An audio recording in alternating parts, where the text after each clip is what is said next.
advokat Indonesia menjunjung tinggi kejujuran. Kami Ikatan Advokat Indonesia berjuang demi keadilan. Kami Ikatan Advokat Indonesia rela berkorban untuk bangsa. Assalamualaikum warahmatullahi wabarakatuh. Selamat sore Bapak Ibu semua. Selamat datang kepada narasumber Legal Upgrade ke-17 hari ini, Bapak Dr. Duke Ari Widakdo, SHMH CLA CPCLE. Selamat sore, bagaimana kabarnya Bang Dr. Duke? Alhamdulillah baik, Mas Alif. Semoga sehat selalu. Amin. Selamat datang juga kepada Bapak Ibu peserta Legal Upgrade episode 18 kali ini yang mengangkat tema tentang aspek hukum administrasi negara dalam tindak pidana korupsi penyalahgunaan wewenang. Izin perkenalkan, nama saya Tubagus Alif. Saya Kabid Humas di DPP Kadin yang akan menjadi moderator pada Legal Upgrade hari ini. Legal Upgrade merupakan salah satu program kerja Kadin yang rutin dilaksanakan setiap 2 minggu. Legal Upgrade merupakan pendidikan hukum berkelanjutan bagi advokat Kadin. Acara ini berbentuk penyampaian materi dari advokat yang berkompeten di bidangnya, lalu dilanjutkan dengan diskusi antara narasumber dan peserta secara interaktif. Mohon izin Bang Duke, kalau di nanti pertanyaannya di tengah-tengah pemaparan materi, apakah diperkenankan Bang? Atau di setelah pemaparan materi saja? Jadi gini, Mas Alif, saya kebetulan lagi di Universitas Jember mendampingi Baik. Pak Menko. Khawatirnya nanti kalau di tengah-tengah nggak selesai semua materi. Baik, Baiknya. kalau gitu di akhir sesi saja Bang ya. Siap. Baik. Oke, jadi nanti di akhir sesi Bapak Ibu dapat mengajukan pertanyaan langsung kepada narasumber. Lebih baik mengajukan raise hand terlebih dahulu. Kemudian kita akan segera masuk ke acara inti dari Legal Upgrade hari ini, yaitu penyampaian materi. Namun sebelumnya izinkan saya untuk membacakan peraturan Zoom Legal Upgrade dan membacakan CV dari Bapak Dr. Duke sebagai berikut.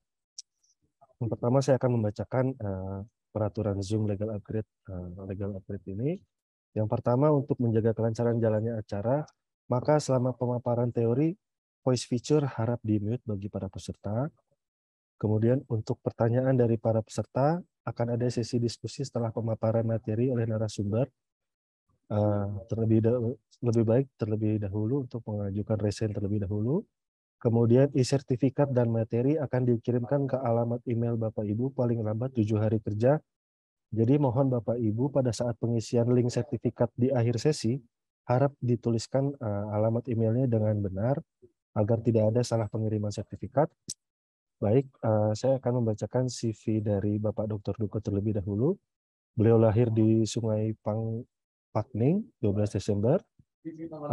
Beliau juga meraih gelar sarjana hukum di UII Yogyakarta, kemudian meneruskan pendidikan di Pascasarjana Ilmu Hukum di UII Yogyakarta, kemudian meraih gelar doktor Ilmu Hukum di Pascasarjana Universitas Padjadjaran pada tahun 2013. Beliau juga berprofesi sebagai Certified Legal Auditor dan Certified Procurement Contract Legal Expert.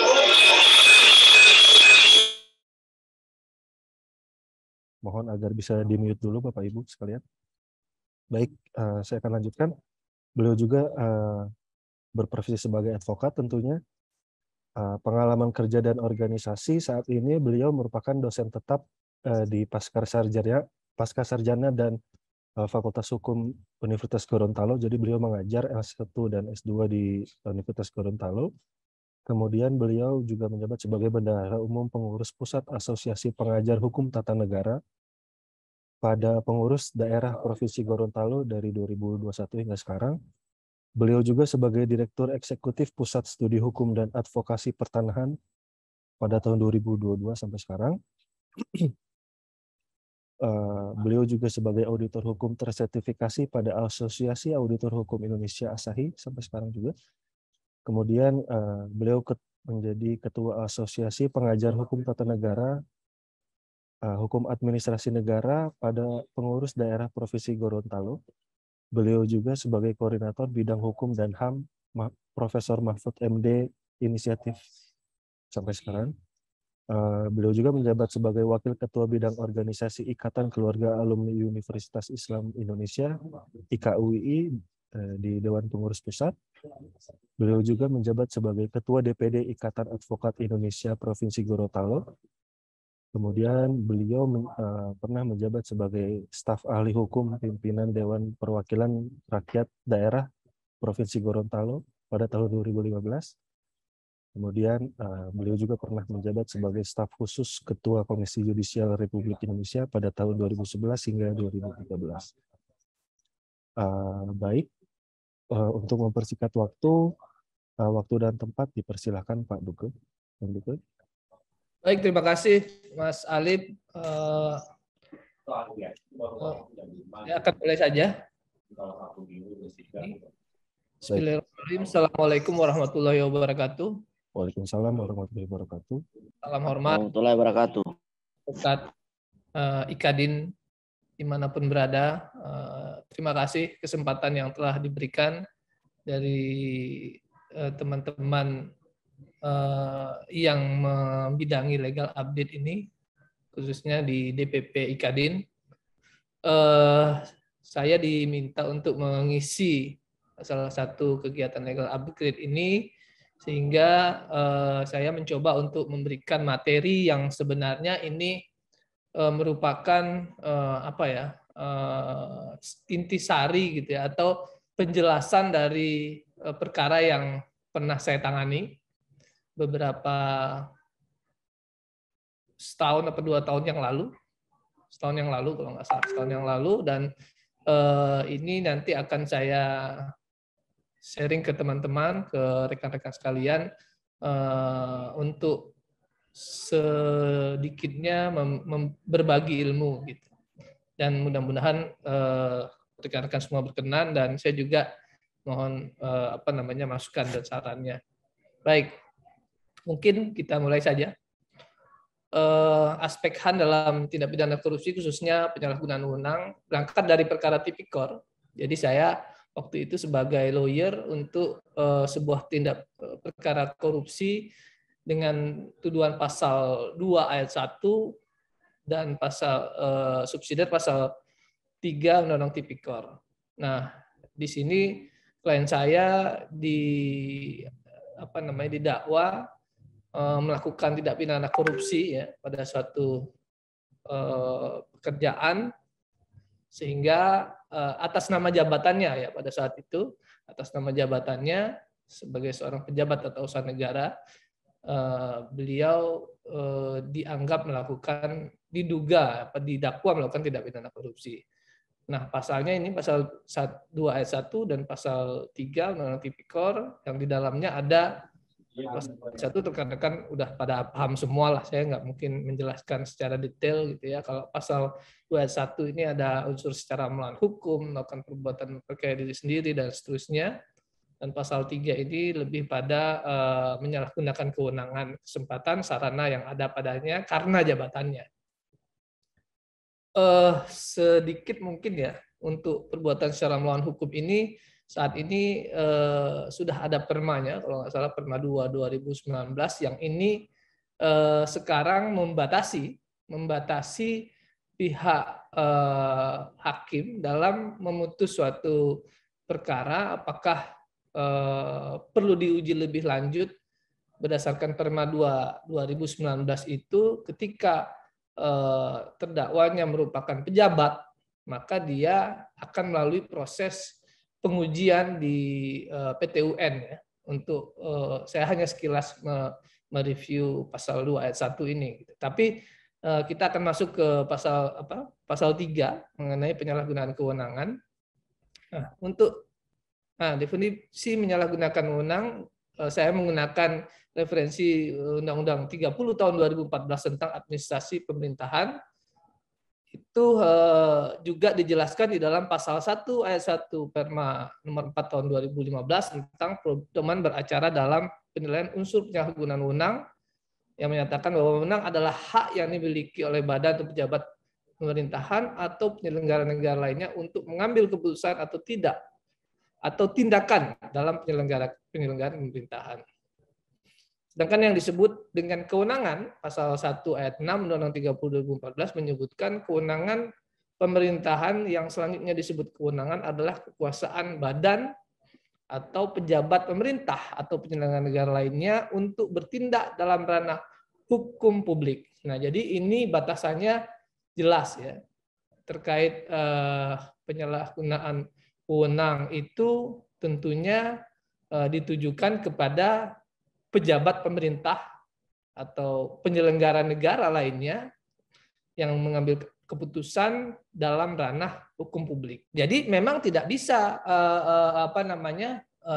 kalau mengacu pada definisi tadi, maka tidak bisa keputusan yang diambil oleh seseorang yang tidak ada wewenang di dalam ranah hukum publik, misalnya seperti itu, gitu ya. Atau dia mengambil tindakan dalam konteks hukum privat, ya. Nah, ini sudah dibatasi oleh dua ketentuan undang-undang ini, definisi dari penyalahgunaan wewenang. Nanti akan ada jabaran berikutnya ya mengenai wewenang ini. Selanjutnya mengenai penyalahgunaan wewenang diatur melalui bagian ke-7 larangan penyalahgunaan wewenang pasal 17. Nah, ini pasal 17 Undang-Undang 30 tahun 2014 Undang-Undang Administrasi Pemerintahan. 1. Badan atau pejabat pemerintah dilarang menyalahgunakan wewenang. 2. Larangan penyalahgunaan wewenang sebagai dimaksud ayat 1 meliputi larangan melampaui wewenang, larangan mencampur adukan wewenang, dan larangan bertindak sewenang-wenang.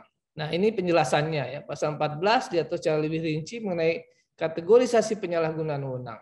Pertama, badan pejabat pemerintah dikategorikan melampaui wewenang apabila keputusan atau tindakan yang dilakukan melampaui masa jabatan atau batas waktu berlakunya wewenang. Nah, misalnya dia diberikan wewenang bertindak sebagai kepala daerah, bupati, atau misalnya kepala dinas, ya, ada masa waktu tertentu 1-2 tahun misalnya. Ternyata pada waktu tertentu tersebut beliau mengambil sebuah keputusan atau tindakan yang telah habis masa jabatannya. Ini dianggap sebagai melampaui wewenang. Atau yang kedua, melampaui batas wilayah berlakunya wewenang. Nah, ini jelas ya, kalau seseorang yang berada di wilayah tertentu tidak bisa memberikan sebuah keputusan di wilayah yang lain. Ini clear. Kemudian yang ketiga, bertentangan dengan ketentuan peraturan perundang-undangan. Nah, kalau ini jelas ya, kaitannya dengan azas legalitas. Kemudian yang kedua, badan atau pejabat pemerintah dikategorikan mencampur adukan wewenang apabila keputusan dan atau tindakan yang dilakukan di luar cakupan bidang atau materi wewenang yang diberikan. 2. Bertentangan dengan tujuan wewenang yang diberikan. Nah, ini juga kalau tujuannya untuk masalah sosial, keagamaan, tidak bisa disimpangi atau diberikan untuk kegiatan-kegiatan di luar itu, gitu ya, untuk pendidikan. Nah, harus sesuai dengan wewenang yang diberikan. Kemudian yang terakhir, badan atau pejabat pemerintah dikategorikan bertindak sewenang-wenang apabila keputusan atau tindakan yang dilakukan tanpa dasar kewenangan. Nah, ini yang disebut sewenang-wenang, ya. Jelas ini tanpa ada dasar hukumnya, ya, tanpa ada aturan yang membidangi. Kemudian yang kedua, bertentangan dengan putusan pengadilan yang berkekuatan hukum tetap. Nah, ini jelas ya, apabila seorang pejabat atau usaha negara atau misalnya dia sebagai kepala dinas atau kepala badan pertanahan misalnya mengambil keputusan yang dibuat bertentangan dengan putusan pengadilan, ini jelas merupakan tindakan sewenang-wenang. Nah, ini yang perlu juga rekan-rekan ketahui di dalam persidangan yang saya lakukan kemarin itu, kami mengaitkan perbuatan yang dilakukan sebagai sebuah tindakan penyalahgunaan wewenang itu apakah telah melalui mekanisme pasal 20. Apa itu mekanisme pasal 20? Yaitu melakukan pengawasan, ya, pengawasan terhadap tugas yang dilakukan sebagai seorang aparatur negara, seorang pejabat negara. Nah, pasal 20 itu menjelaskan, satu, pengawasan terhadap larangan penyalahgunaan wewenang sebagaimana pasal 17 yang tadi ya dan 18 dilakukan oleh aparat pengawas intern pemerintah, ya. Jadi kompetensinya itu di sini. Ada pengawasan yang dilakukan oleh APIP, ya, istilahnya APIP. Nah, APIP itu kalau di kementerian Irjen, ya, inspektorat. Kalau di daerah itu IDA, inspektorat daerah. Kemudian yang kedua, hasil pengawasan aparat pengawas intern pemerintah sebagaimana ayat 1 berupa tidak terdapat kesalahan. Hasilnya misalnya setelah dilakukan pemeriksaan tidak terdapat kesalahan. Kemudian yang kedua, terdapat kesalahan administratif. Atau yang ketiga, terdapat kesalahan administratif yang menimbulkan kerugian negara. Ya, jadi APIP ini nanti akan memberikan penilaian, ya, apakah yang dianggap sebagai penyalahgunaan wewenang itu, ya, ada di dalam 3 keputusan ini nanti. Apakah penyalahgunaan itu tidak terdapat kesalahan, ternyata tidak ada penyalahgunaan wewenang, atau telah terdapat kesalahan administrasi, ya, ada penyalahgunaan wewenang, tetapi tidak ada kerugian negaranya, ya, atau yang ketiga terdapat kesalahan administratif yang menimbulkan kerugian negara. Jadi ini nanti, ya, yang menjadi penilaian dari APIP. Kemudian yang ketiga, jika hasil pengawasan APIP berupa terdapat kesalahan administratif sebagaimana ayat 2 huruf B, dilakukan tindak lanjut dalam bentuk penyempurnaan administrasi sesuai dengan ketentuan peraturan perundang-undangan. Nah, ya, jadi ada kelanjutannya. Ketika temuan APIP terdapat kesalahan administratif, maka dapat disempurnakan. Ya, di hukum administrasi negara begitu. Seorang pejabat TUN itu tidak bisa langsung divonis atau diberikan sanksi, tetapi dia dapat memperbaiki kesalahan yang dilakukan selama itu bersifat administratif sesuai dengan ketentuan perundang-undangan. Atau yang keempat, ya, jika hasil pengawasan aparat intern pemerintah berupa terdapat kesalahan administratif yang menimbulkan kerugian keuangan negara, dilakukan pengembalian kerugian keuangan negara paling lama 10 hari kerja terhitung sejak diputuskan dan diterbitkannya hasil pengawasan. Ya, jadi ada pengembalian uang, ya, ketika temuan itu disimpulkan ada kerugian negara, ya, kesalahan administratif itu menimbulkan kerugian negara, dan paling lama 10 hari kerja sejak diputuskan uang yang dianggap ada kerugian negara itu bisa dikembalikan. Gitu, ya. Kemudian yang kelima, pengambilan kerugian negara sebagaimana ayat 4 dibebankan kepada badan pemerintah apabila kesalahan administrasi dimaksud C terjadi bukan karena adanya unsur penyalahgunaan wewenang. Jadi kalau memang ternyata penilaian APIF itu, kesalahan itu bukan pada badan pemerintah misalnya, jadi itu dikembalikan, dibebankan kepada badan pemerintah. Maksudnya di sini bukan pada pejabatnya, ya, jadi lebih pada institusinya, ada kesalahan sistem misalnya. Kemudian yang lanjut, pengembalian kerugian negara dibebankan kepada pejabat pemerintah apabila kesalahan administratif huruf C terjadi karena adanya unsur penyalahgunaan wewenang. Nah, ini yang pejabat. Jadi ini ada mekanisme-mekanismenya ketika dalam suatu tindak pidana korupsi itu dinilai ada penyalahgunaan wewenang, maka masuklah mekanisme ini. Nah, ini yang sedikit saya jelaskan, ya, bahwa untuk menetapkan pejabat BPN dalam melaksanakan tugas telah sesuai dengan peraturan BPN atau tidak dilakukan oleh APIP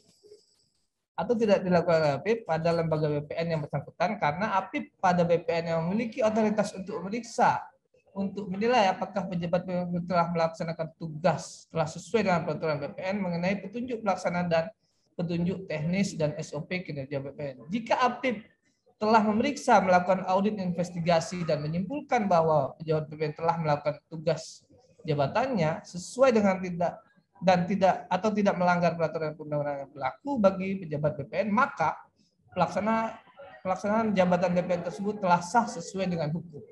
Ya, jadi penilaian APIP itu menilai apakah sudah sah atau belum, ya. Sudah sah atau sesuai dengan hukum. Sebaliknya, jika APIP pada BPN telah memeriksa, melakukan audit investigasi dan menyimpulkan bahwa pejabat BPN dalam melakukan tugasnya telah melakukan malpraktek, yaitu melanggar peraturan perundang-undangan yang berlaku bagi pejabat BPN, maka pelaksana jabat BPN tersebut tidak sah atau melawan hukum atau menyalahgunakan jabatan. Dan hasilnya kerja pejabat BPN dinyatakan tidak sah dan tidak dapat dijadikan dasar hukum untuk melakukan perbuatan hukum lebih lanjut. Nah, ini penilaian inilah nanti yang akan dinilai oleh APIP yang kemudian akan ditindaklanjuti apabila perbuatan itu merupakan perbuatan melawan hukum atau menyalahgunakan jabatan atau menyalahgunakan wewenang atau jabatan yang ada padanya sebagaimana pasal 3 tadi itu. Di dalam kasus yang saya tangani pada saat itu ya kita mengadu menguji apakah perbuatan pejabat TUN ini atau kepala BPN ini benar atau tidak ya. Akhirnya dilakukan audit oleh pemeriksaan oleh APIP atau inspektorat di BPN, dan hasil temuannya dinyatakan tidak ada penyalahgunaan wewenang. Nah, ini yang kemudian kita challenge ke pengadilan, alasan-alasannya karena semua SOP telah dilakukan, semua perbuatan telah dilakukan sebagaimana mestinya, jadi tidak ada penyalahgunaan wewenang. Ini yang kemudian kita hadirkan sebagai alat bukti di persidangan, dan alhamdulillah klien saya bebas pada saat itu karena penilaian tentang penyalahgunaan ada atau tidaknya penyalahgunaan wewenang itu tidak bisa dinilai oleh jaksa atau hakim, tetapi harus ada orang yang kompeten untuk menilai itu. Nah, siapa yang kompeten dalam hal ini adalah APIP. Nah, ini ada beberapa asas ya, karena produk yang dihasilkan oleh pejabat TUN itu adalah sebuah SK.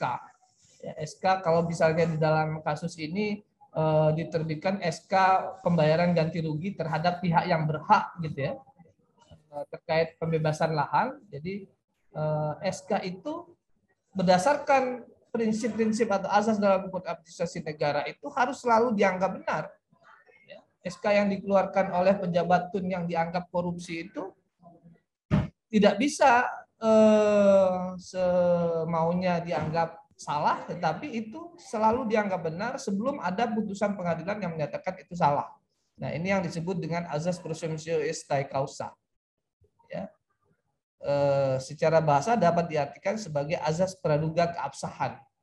Semua keputusan pejabat TUN itu harus selalu dianggap benar sampai ada putusan pengadilan yang menyatakan sebaliknya. Gitu. Kalau hakim atau jaksa menilai bahwa ini memenuhi unsur penyalahgunaan wewenang, dasarnya apa gitu. Sementara asas di HAN itu keputusan itu harus dianggap benar gitu. Nggak bisa hanya berdasarkan asumsi jaksa atau penilaian dari seseorang gitu ya. Sehingga inilah yang menjadi salah satu alasan seseorang bisa dihukum bebas berdasarkan pertimbangan asas ini. Kemudian juga ada azas contrarius actus, menunjukkan bahwa siapa pejabat TUN yang membuat keputusan atau usaha negara dengan sendirinya berwenang mengubah, mengganti, mencabut, dan membatalkan dokumen yang dibuatnya. Ini kalau ini clear ya, selama dia yang membuat maka dia yang mencabut atau memperbaiki atau membatalkannya. Nah, di dalam proses pengadaan tanah ini memang tidak ada perubahan karena memang selama ini dianggap oleh pembuatnya itu dianggap benar. Nah, jadi itu yang bisa saya sampaikan Bapak Ibu terkait aspek HAN di dalam perkara tindak pidana korupsi, khususnya penyalahgunaan wewenang atau jabatan yang ada padanya itu, kita sangat mengacu pada ketentuan yang diatur dalam Undang-Undang 30 2014, dan memang ini tidak semua rekan-rekan di penyidik kejaksaan, kepolisian, atau bahkan di pengadilan mengetahui mekanisme itu gitu, dan terkadang memang mereka tidak paham, sehingga perlu ada penjelasan ahli dan pengujian yang lebih konkret ya, dengan menggunakan mekanisme audit internal atau pengawasan internal yang dilakukan oleh APIP. Kemudian APIP menghasilkan sebuah produk untuk menilai apakah benar memenuhi unsur pasal 3, yakni penyalahgunaan wewenang atau tidak. Kalau kerugian negara, ya Bapak Ibu mungkin sudah paham sekali gitu ya. Kerugian negara itu sudah clear, yang ngitung BPKP atau BPK gitu ya, meskipun BPKP masih debatable. Tetapi ini dijadikan dasar kewenangan. Jaksa tidak bisa lagi menghitung kerugian negara. Nah, penilaian kewenangan penyalahgunaan wewenang juga begitu gitu. Ada lembaga yang kompeten yang menilai itu. Tidak bisa jaksa menilai bahwa ini terjadi penyalahgunaan wewenang. Itu harus diuji. Kalau kita mengacu pada tadi yang disebut azas presumpsio causa itu, maka itu harus selalu dianggap benar. Bagaimana mungkin itu dianggap tidak benar dan menilai bahwa itu sebuah penyalahgunaan wewenang tanpa dilakukan sebuah uji di pengadilan gitu. Makanya keluarlah Perma yang tadi ya 14 2015 maupun Perma 2 2019 tentang perbuatan melawan hukum gitu. Perma 4 2015 tentang pedoman beracara penilaian penyalahgunaan wewenang. Ini dasar kenapa perlu dilakukan pengujian, karena ada asas itu gitu. Tidak bisa seseorang semena-mena dinilai tanpa ada penilaian dari lembaga yang kompeten.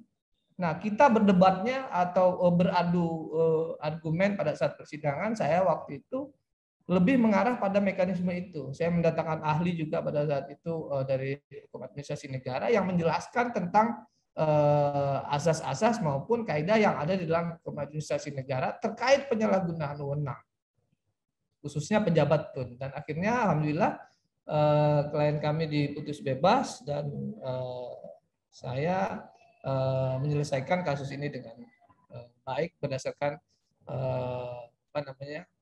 konteks atau aspek hukum administrasi negara tadi.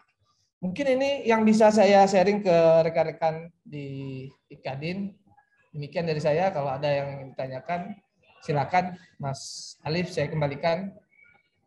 Baik, terima kasih Bang Duke atas materi yang sudah telah disampaikan. Bagi Bapak Ibu yang mau bertanya, silakan lakukan raise hand terlebih dahulu.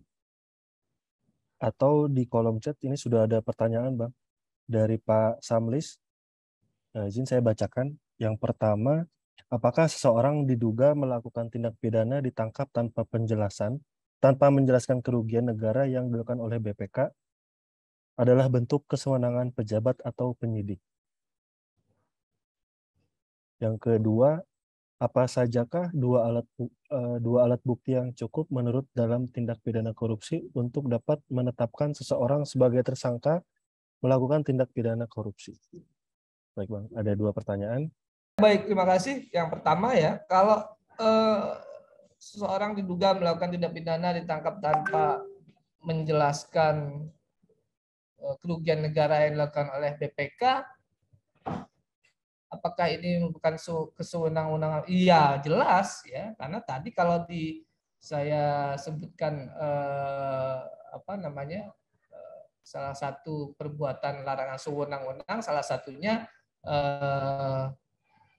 tidak melakukan perbuatan tidak sesuai dengan peraturan, tidak sesuai dengan peraturan perundang-undangan. Nah, ini kan clear, ini jelas bahwa yang dia lakukan itu tanpa atau bertentangan dengan peraturan perundang-undangan. bertentangan dengan ketentuan peraturan perundang-undangan. Nah, ini dikategorikan melampaui wewenang. Apa yang dilakukan itu melampaui wewenang.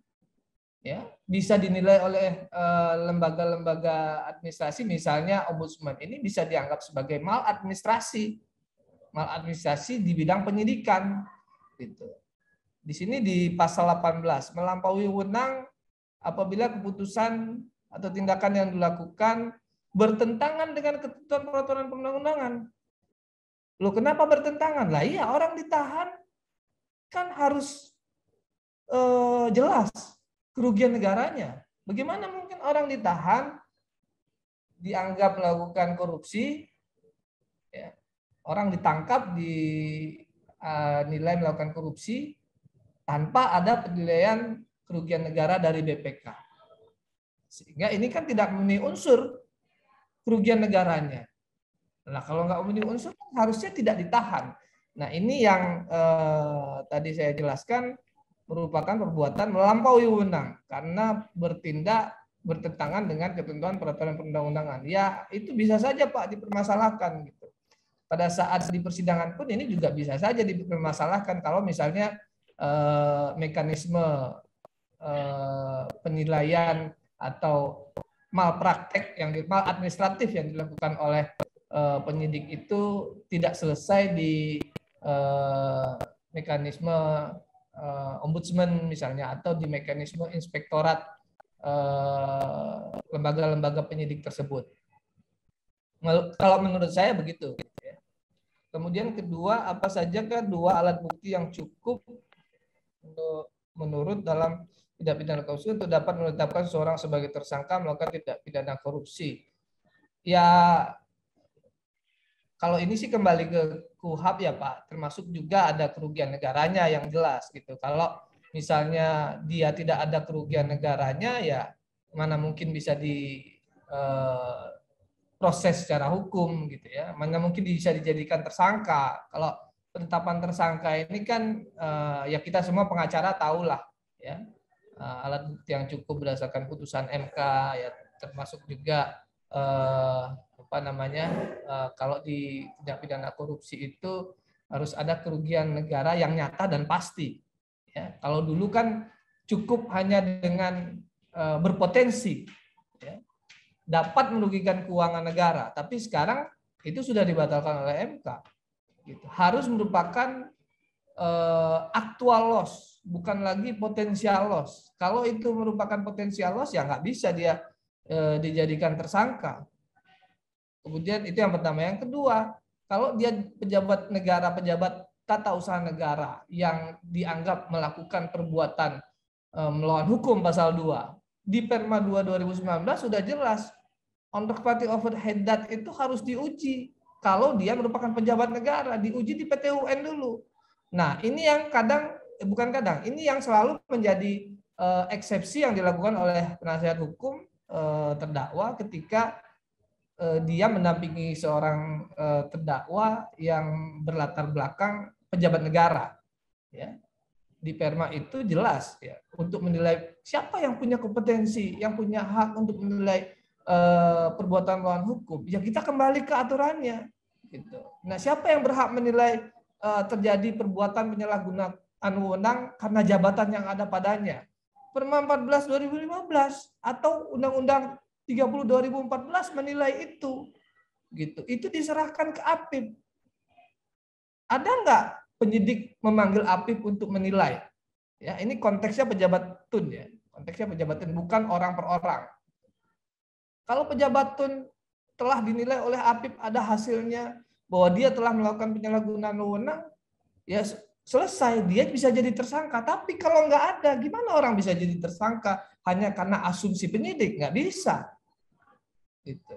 Jadi ini yang mungkin bisa jadi bahan buat rekan-rekan untuk bisa menjadikan poin dalam eksepsi atau bahan pleidoinya ketika berhadapan dengan kasus yang seperti ini ketika kliennya adalah seorang pejabat negara.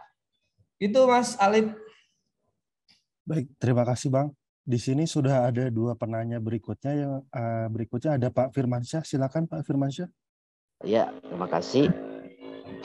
Jadi ada beberapa materi tadi, mungkin kami bisa diberikan pencerahan terkait soal isu tentang administrasi pemerintahan. Misalnya begini, saya coba simulasi satu perkara. Misalnya ada tadi soal disinggung soal pengadaan tanah. Misalnya dalam proses pengadaan tanah telah diumumkan misalnya, tetapi dalam perjalanannya, tapi belum ada pembayaran. Ditemukanlah suatu fakta, ternyata ada fakta berkaitan dengan calon penerima tersebut tidak sesuai dengan keadaan sebenarnya. Hipotesa tadi kemudian diuji di lapangan, dibentuklah satu tim. Nah, ternyata hipotesa asumsi awal tadi kemudian telah diverifikasi. Nah, ternyata asumsi awal itu benar, tidak sesuai fakta yang ada. Nah, taruhlah secara teknis misalnya supradik yang sebagai dasar, salah satu dasar untuk dilakukan proses pembayaran ganti kerugian. Isi supradik tadi ini kemudian tidak sesuai dengan fakta yang ada. Nah, menurut narasumber tadi, kira-kira dalam kacamata administratif, apa mekanisme apa potensi yang kemudian dilakukan dalam konteks itu? Karena ada beberapa pejabat yang terlibat dalam proses pengadaan tanah. Ada kepala BPN, ada pihak Pemda sendiri, kemudian ada kepala desa. Nah, mungkin itu pertanyaannya, Pak Umas. Terima kasih. Silakan, Bang. Silakan. Siap. Baik, menarik ini. Terima kasih Pak Rekan Firmansyah. Pertama, saya perlu sampaikan bahwa secara asas hukum, ya, kita kembali ke asas hukum yang disebut tadi bahwa sebuah keputusan pejabat itu harus dianggap benar. Ya, presumption iustai causa. Ya. Apapun itu, ketika kita menilai bahwa itu ternyata tidak sesuai, tetapi sudah ada keputusan yang menyatakan bahwa dia adalah pihak berhak, itu adalah benar. Ya, itu dulu. Kita tetap kembali ke asas. Loh, berarti keputusannya salah. Kalau kita menilai sebaliknya, ya, ini saya berpikiran normatif ya. Kalau kita berpikiran sebaliknya, silakan diuji di persidangan. Nah, itu ada di pasal 19 Undang-Undang 30. Ya. Sampai kemudian dia anggap itu sebuah keputusan yang tidak benar, maka itu dianggap tidak sah putusan itu. Tetapi selama tidak ada putusan pengadilan, maka itu tetap dianggap sah, meskipun menurut kita itu salah. Itu pertama, ya, prinsip yang harus kita pegang. Yang kedua, apakah ini berpotensi merugikan keuangan negara? Jelas berpotensi ketika uang itu sudah keluar, Pak. Ya, ketika uang itu sudah keluar, diterima oleh pihak yang tidak berhak, itu namanya kan pihak yang tidak berhak. Ya, maka ini akan menjadi kerugian negara. Gitu. Ya. Tapi selama uang itu belum keluar, ya, dan belum dibayarkan, masih di kas negara, maka itu tidak merupakan kerugian negara. Dilihat konteksnya. Tetapi ketika itu sudah dibayarkan ke orang yang tidak berhak, ya, kemudian ternyata di belakang hari ada orang yang membawa bukti-bukti bahwa itu tanah dia dan dialah sebenarnya pihak yang berhak dan dia berhak atas uang itu, maka negara sudah dirugikan. Dan negara harus membayar ganti rugi kepada orang yang berhak itu. Ini yang saya maksud sebagai perbuatan yang telah selesai, ya, karena uangnya sudah habis gitu, dan harus ada juga penilaian dari lembaga yang berwenang. Kita nggak bisa menilai udah ada kerugian negara, uangnya udah di sana, selama BPK belum menilai itu ada kerugian negara, kita tidak bisa menilai itu korupsi gitu. Silakan diaudit oleh BPK apakah memang uang negara yang keluar itu mengakibatkan kerugian negara. Itu Mas Alif penjelasan saya. Baik, terima kasih. Ya, oke.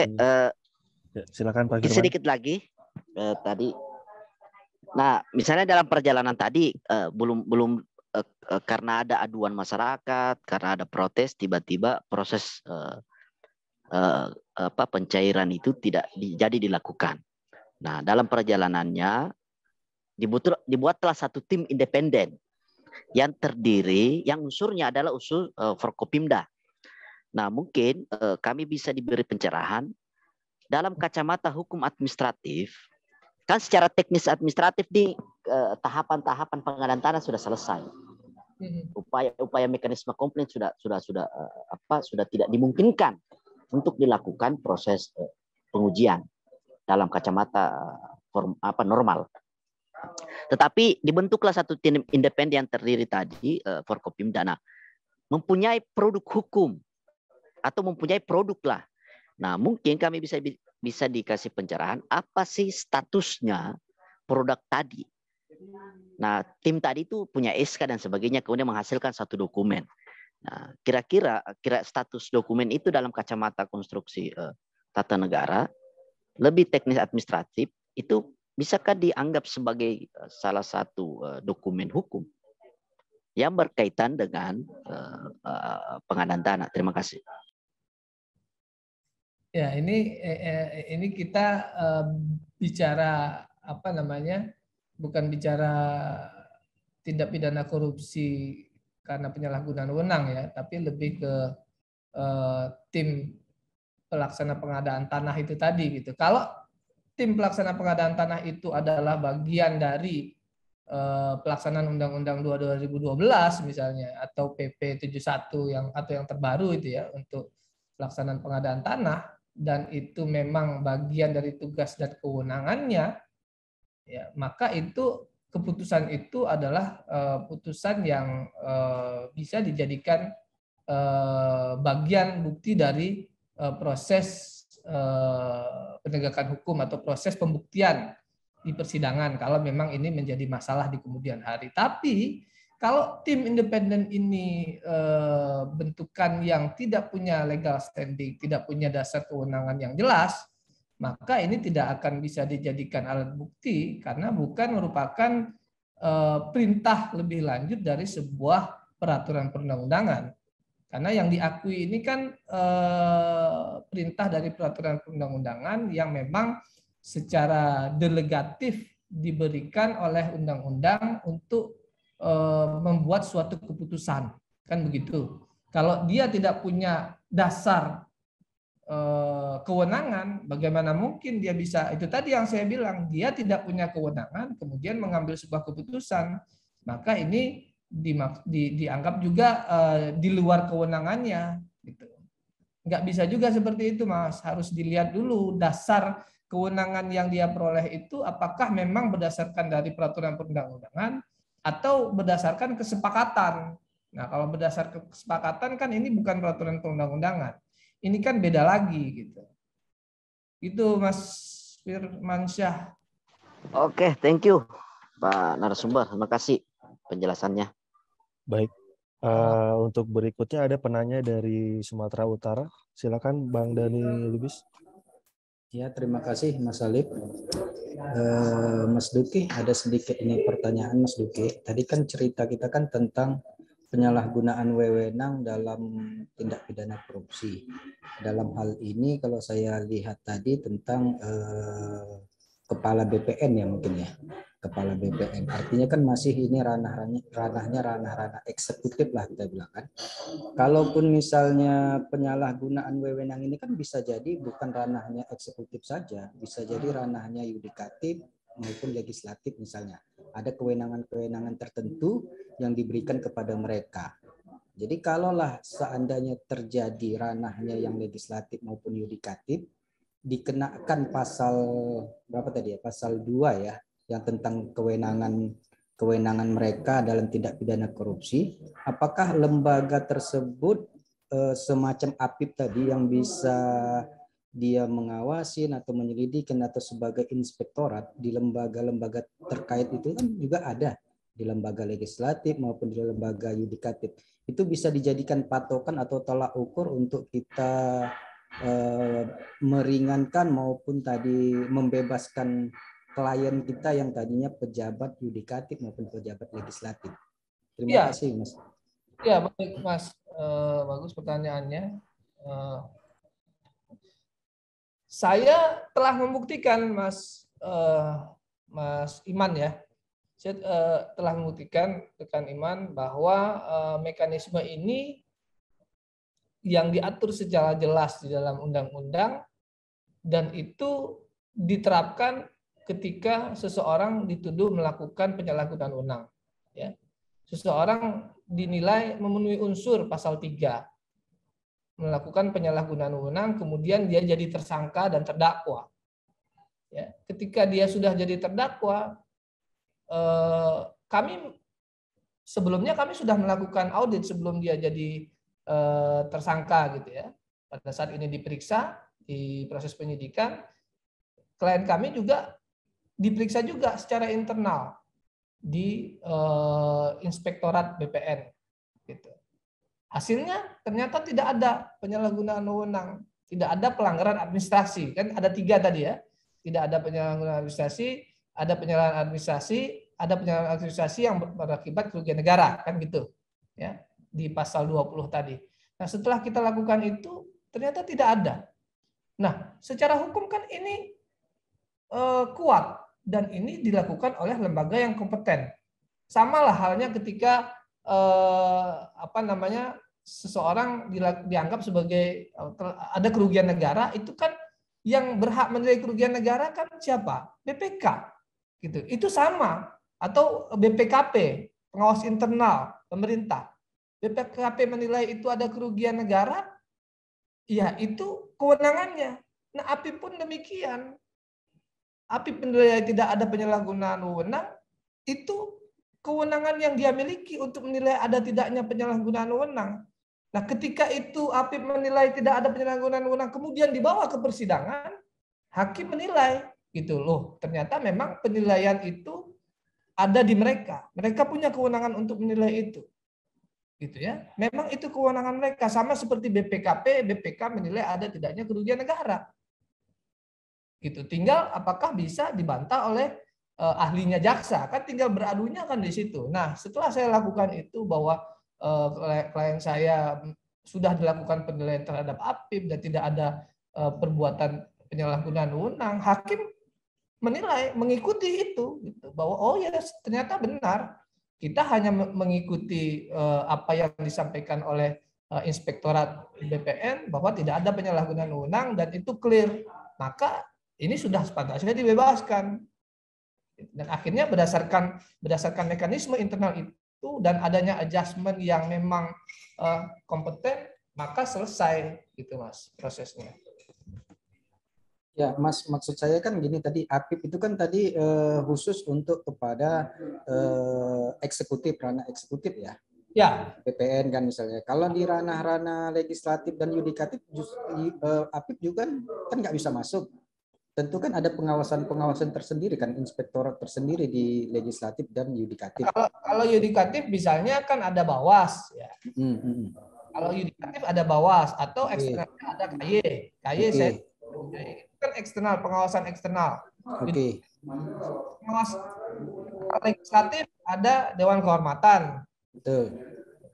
Ya, maksud saya kalaulah misalnya diputus oleh Bawas atau dalam ranah misalnya legislatif, Dewan Bawasnya kan tidak dinyatakan ada pelanggaran kewenangan, penyalahgunaan kewenangan, ini bisa dijadikan sebagai dasar untuk membebaskan kira-kira Mas? Oh iya, harusnya gitu Mas. Gitu. Kecuali penilaian etik ya, kalau penilaian etik itu beda. Kalau misalnya hakim dinilai bersalah berdasarkan etik, nah itu kan tidak mempengaruhi putusan etik, kan tidak mempengaruhi perkara. Kalau ini kan kita kewenangan dalam penilaian penyalahgunaan wewenang, ini kan bukan etik. Oke, baik, terima kasih. Kita lanjut ke ada 2 penanya berikutnya, Bang. Ya. Silakan Bapak Ronald Siagian yang sudah minta bertanya di kolom chat. Silakan Bapak Ronald Siagian. Saya Pak Ronald dari Tangerang, Banten, Ikadin Banten. Pengalaman saya menangani tipikor dana BOS. ya. Nah, waktu itu di dalam persidangan pasal 2-nya tidak terbukti, tapi pasal 3-nya terbukti. Kira-kira gitu ya singkatnya. Nah, pertanyaan saya, pasal 2, pasal 3 itu kan hanya itu yang soal terkait kerugian negara, kan gitu kira-kira. Nah, dalam konteks ini saya mau sharing saja. Kerugian negara itu waktu itu yang rilis itu adalah Inspektorat Jenderal di Kementerian Pendidikan. Satu itu. Kedua, pada saat yang sama Inspektorat Kota Madia, Pemkot itu menyatakan tidak ada masalah. Kira-kira gitu. Nah, sekarang bersyukur nih, saya juga ini hal yang baru nih dapat materi bahwa ternyata ada penyelesaian terkait salah satu unsur di pasal 2 pasal 3 itu soal perbuatan melawan hukum, kira-kira gitu. Nah, tetapi prakteknya dalam putusan itu PMH itu hakim itu nggak begitu, Pak. Dia memperluas sendiri gitu loh, Pak, kira-kira gitu. Nah, dalam posisi itu bagaimana kira-kira, Pak? Mohon izin. Ya, baik Mas Ronald. Jadi memang ya kalau sudah masuk di hakim kan tiap hakim kan beda-beda. Ada hakim yang memang paham terhadap konteks hukum administrasi negara, ada hakim yang memang dia hanya kacamata kuda saja, dia hanya paham terhadap ini sudah pidana, nggak ada lagi mekanisme apip dan sebagainya, itu diabaikan. Nah ini yang menurut saya hakimnya tidak mengerti, ya, karena hakim tun dengan hakim PN tipikor itu berbeda, gitu. Pemahamannya berbeda. Hakim tun itu lebih paham mekanisme ini, gitu. Hakim PTUN maksud saya, ya. Tapi hakim tipikor itu ada yang tahu, ada yang tidak, gitu. Makanya memang pemahaman mereka tentang penyalahgunaan wewenang ini kacamata kuda, gitu. Ada yang kacamata kuda, ada yang tidak. Tetapi ketika kita mengaitkan pasal ini, ya, mengaitkan pasal 20 tadi, ya, Undang-Undang 30 2014, kemudian dikaitkan dengan permanya mereka sendiri, ya, ini kan ada perma nih, ada 2 perma. Perma nomor 2 2019 itu terkait on rahmati overhead-nya, perbuatan melawan hukumnya untuk pejabat negara, ya. Perma nomor 14 2015 itu terkait penyalahgunaan wewenangnya. Ini produknya mereka sendiri loh. Ya, produk Anda sendiri yang menyatakan begitu. Gitu. Nah, ada yang tak mengikuti karena memang mengerti perma itu, ada yang tidak. Makanya kekuatan ahli hukum administrasi negara yang menjelaskan ini itu sangat perlu dihadirkan, Pak. Gitu. Ini kan tidak hanya bisa diserahkan kepada inspektorat, misalnya orang inspektorat menjadi saksi ahli di persidangan, tetapi juga harus didukung ahli hukum administrasi negara yang menjelaskan hasil inspektorat itu adalah kewenangan mereka untuk menilai ada tidaknya penyalahgunaan wewenang, gitu. Jangan dibiarkan dia berdiri sendiri, ya. Tetapi ada ahli hukum administrasi negara yang menilai, menjudge bahwa karena hakim kan perlu diajarin juga, Pak, perlu di drive. Ini bukan hakim tun yang mengerti, ini hakim biasa, hakim tipikor yang memang pemahaman tunnya masih kurang, gitu. Dan wajar ketika Bapak ketemu yang hakim begini, berarti dia pemahamannya agak kurang terkait penyalahgunaan wewenang dalam konteks hukum administrasi negara. Belum nanti dikaitkan dengan azas-azas hukum administrasi negara tadi, gitu, bahwa ada namanya azas presumptio estae causa. Putusan itu harus dianggap benar, Pak. Tapi kan hakim nggak ngerti itu, gitu loh. Nah ini yang perlu di transfer knowledge ke mereka, Pak. Gitu. Oke, jadi gini, Pak. Mohon izin nih, Pak. Saya potong sebentar nih, Pak. Jadi hakim sendiri tidak sependapat dengan perhitungan kerugian dari Inspektorat Jenderal itu. Tidak sependapat dia. Malah dia sependapat sama PH-nya, sama saya waktu itu, bahwa memang dalam di perkara itu ke klien saya tidak ada 1 rupiah pun yang masuk ke pribadi dan seterusnya. Tapi itu tadi yang saya bilang, dia memperluas sendiri perbuatan PMH itu, unsur PMH itu secara kepala dinas dijadikan saksi, tidak ada Pak, ini sudah benar, bla bla, dan semuanya saksi yang dari itu tidak ada satupun yang menyatakan bahwa ini proyek ini dana bos ini dilanggar dan seterusnya. Tetapi itu tadi saya bilang, si hakim itu pertama dia menghitung sendiri kerugian negaranya, artinya tidak sependapat dengan hasil inspektorat. Yang kedua, dia memperluas pengertian makna PMH itu tadi itu. Jadi akhirnya dia pasal 3. Jadi makanya saya bingung juga waktu itu ya. Kira-kira gitu Pak. Ya, jadi gini Mas, kalau mengenai perhitungan sendiri ya, kalau ini clear ya, ini ketika dia masuk ke persidangan, ketika sebuah perkara korupsi pasal 2, pasal 3 masuk di persidangan, hakim bisa menghitung sendiri. Ini kan ada jurisprudensinya. Ya, ada semanya ya. Jadi dia bisa menghitung sendiri, itu clear menurut saya, itu clear gitu. Dan dia tidak mengikuti atau dia menghitung sendiri, tidak menggunakan perhitungan APIP gitu ya. Nah, cuma masalahnya yang kedua, dia mengembangkan ini nih, yang dia mengembangkan ke pasal 3. Ini apakah bisa masuk unsur pasal 3 karena jabatannya, karena dia pejabat negara, karena dia menyalahgunakan kewenangan atau tidak gitu. Itu dia kepala sekolah, berarti kan dia pejabat negara. Ah, betul. Berarti bisa dong dikaitkan ke pasal 3 kalau kayak gitu. Nah, waktu itu tidak ada bukti dia menyalahgunakan kewenangannya. Tapi hakim itu dia bilang begini, dia menyalahgunakan kesempatan. Jadi ada pertemuan dan seterusnya, kira-kira gitulah. Tapi saya yakin posisi saya itu waktu itu benar, karena putusannya waktu itu dari berapa miliar itu kerugian negaranya, ternyata tidak ada bayar UP, uang penggantinya. Jadi cukup dihukum denda aja. Jadi kayak semacam jalan tengah gitu. Memang secara iya begitu putusannya. Jadi klien saya itu terbukti ada kerugian negara berdasarkan jaksa dan hakim hitung sendiri, tapi klien saya tidak bayar uang UP.